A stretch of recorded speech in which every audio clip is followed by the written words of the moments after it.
All right, small market teams versus big market teams. Who's got the advantage? Duh, the big market teams, right? So let's talk about that. I got my phone out here as I wrote some of these down.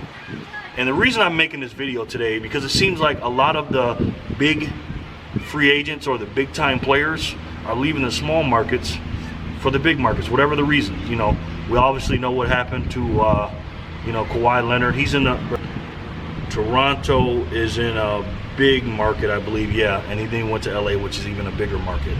And then Paul George obviously left a small market to a big market.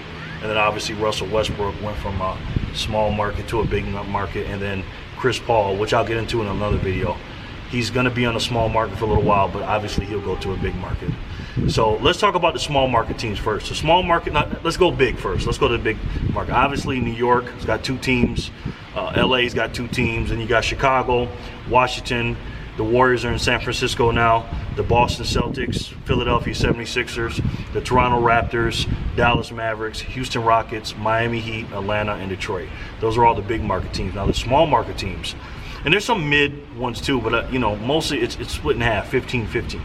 The small market team are the Spurs, Utah, Portland, Orlando, Phoenix, Indiana, Oklahoma, Denver, Sacramento, Minnesota, Milwaukee, New Orleans, Memphis, Cleveland, and Charlotte. Now I know some of you guys don't live in big cities, so you're probably thinking, how's that a small city? That's a pretty big city.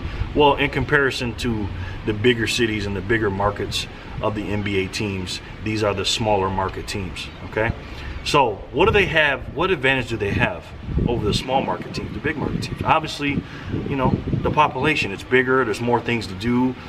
Some of them are by the beach, you know, Miami's by the beach. Obviously New York City, the glitz and the glamour, Los Angeles, the glitz and the glamour.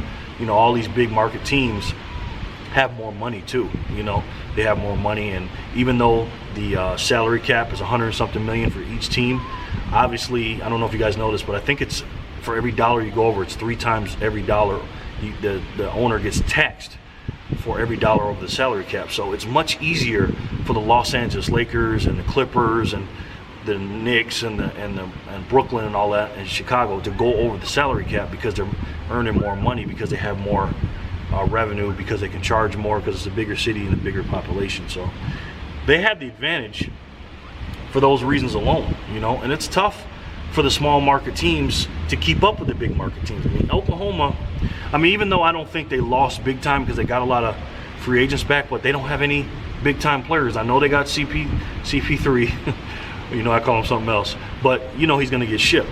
So the big market teams have a much bigger advantage over the small market teams for the simple fact of there's more things to do, there's more money, there's all kind of things going on, and a lot of these guys are from the big markets. You know, Paul George is from LA, Kawhi Leonard's from LA. Now I know some of you guys are thinking, well, Cleveland, you know, they won a championship with Cleveland. Well, the reason why they won the championship because LeBron James is from Akron, which is a few minutes away from Cleveland. So, you know, for the most part, the big markets team wins the championships. I know the Spurs won, and they're definitely an exception because of Greg Popovich and the great players that they had. They had a perfect player in Tim Duncan and David Robinson and the rest of those guys, Tony Parker, Ginobili, and Kawhi when he was there. They had a great organization, and they're the model. And then you got the Portland Trail Blazers, who's doing a great job keeping Damian Lillard and CJ McCollum and stuff like that. But other than that, I mean, the big market teams definitely have the advantage, and I think the NBA should do a little something about that. I got to be honest. I know it's not fair per se, but you got to go by ratios, right? And the money, the revenues these teams bring in. And I think they should do a ratio salary cap. I don't think the salary cap should be same around the board. I think the smaller teams should have a smaller salary cap and the larger teams should have a bigger one, or the larger teams should get more taxed or something like that. It shouldn't be an even playing field, because at the end of the day, the small market teams are definitely not playing with an even playing field as the larger teams, and the larger teams definitely have an advantage over the smaller teams. All right, guys, let me know what you think. If you think the small market team should get some kind of salary cap thing or difference or whatever, let me know in the comment section below.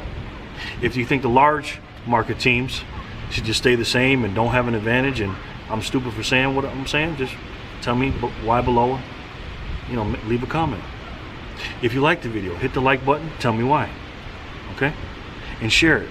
This phone right here is a Samsung S9. I think I'm about to get an iPhone. I got the Samsung watch too with the Beats.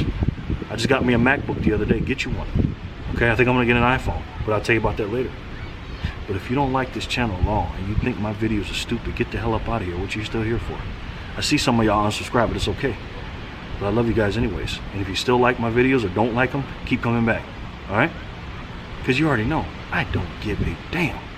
Holla at your boy. Peace.